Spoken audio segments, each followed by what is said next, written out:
आज तिसरा श्रावणी सोमवार या निमित्तानं 12वं ज्योतिर्लिंग असलेल्या घृष्णेश्वर मंदिरात भाविकांनी मध्यरात्रीपासूनच गर्दी केली आहे। तसंच रात्री आरती झाल्यानंतर भाविकांना दर्शनही मिळालं। तिकडे परळीच्या वैद्यनाथ मंदिरात देखील भाविकांनी गर्दी केली।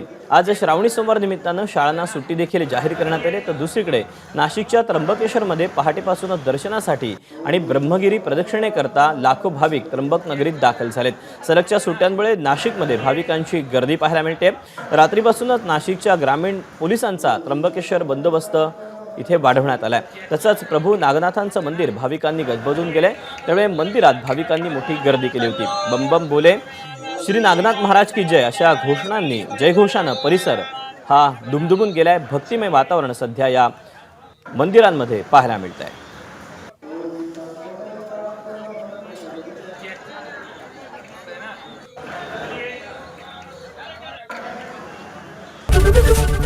एबीपी माझा, उघडा डोळे बघा नीट।